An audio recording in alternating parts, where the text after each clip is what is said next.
Every system you've built to force yourself to change has worked for a while.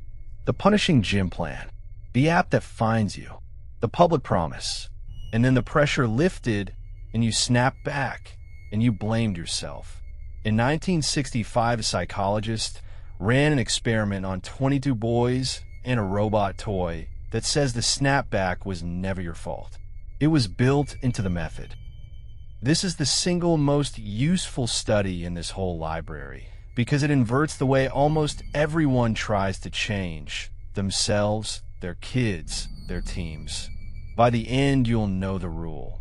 The minimum pressure that works is the only pressure that lasts. Jonathan Friedman, 1965. He shows young boys 5 toys, including a battery-operated robot, clearly the best one in the room, and then tells each boy he has to leave for a few minutes, and the boy is not to play with the robot while he's gone. Half the boys get the instruction with a severe threat attached. If you play with it, I'll be very angry and we'll have to do something about it. The other half get almost nothing. It is wrong to play with the robot. No threat, no consequences, just a mild reason. In a moment, both versions worked nearly perfectly. Threatened or not, almost every boy resisted. In the severe threat group, 21 of 22 left the robot alone. Watching from outside, you'd say both methods are equally effective. Every parent, boss, and self-improvement plan stops measuring here. Friedman waited 6 weeks. A different woman, apparently unconnected to the first study, returned to the school and left each boy alone with the same 5 toys. No rules this time. Nobody said the robot was off limits. Of the boys who'd been threatened, 77% went straight for the robot. The threat had kept them compliant exactly as long as the threat was in the room and not 1 minute longer. But of the boys given only the mild reason, it's wrong, only 33% chose it. The weak instruction was still working 6 weeks later with nobody watching. Weak pressure changed the boys. Strong pressure didn't change them at all. It just rendered their behavior. And the mechanism is the part you need because it's running your own relapses right now. Cialdini's explanation. We accept inner responsibility for a behavior only when we think we chose it without strong outside pressure. The threatened boys had a perfect explanation for why they didn't touch the robot. The man would be angry. Nothing about them had to change. The mild reason boys had no such story. The only explanation left was, I guess I'm the kind of kid who doesn't play with it. The behavior had to be explained from the inside, so the inside changed. Now, run your own history through that lens. The fitness plan with the drill sergeant coach, the Find Yourself app, the bet with your friends. Every one of them handed you an external explanation for your own good behavior. I'm doing this because of the pressure. So the day the pressure lapsed, there was no inner story holding the behavior up. You didn't fail those systems. Those systems were structurally guaranteed to end this way. It works on rewards too, and this next study should be famous. Iowa winter. Researchers asked homeowners to conserve natural gas. One group was promised their names in the newspaper as public-spirited citizens. It worked. Those households saved 12.2% almost immediately. Then the researchers sent a letter saying the newspaper promise was off.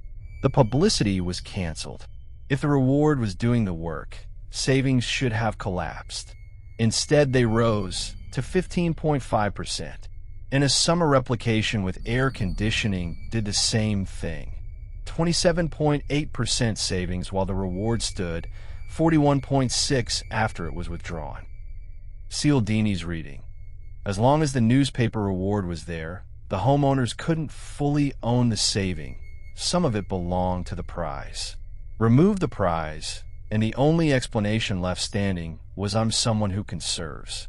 The crutch was gone, so the leg finally carried the weight. One honest boundary before you weaponize this on yourself or your kids. The damage comes from expected tangible rewards stacked on things that could carry their own motivation. This is not never reward anyone for anything. A surprise thank you, praise, a salary for genuinely boring work. None of that is the trap. The trap is making the external reason so big that it becomes the only reason. So here's the procedure in 3 moves. Move 1. When you want to change to last, set the minimum effective pressure and not 1 unit more. A reason instead of threat. A nudge instead of fine. If the pressure is memorable, it's probably too big. It will become the explanation. Move 2. After you act well, watch the sentence you say about it.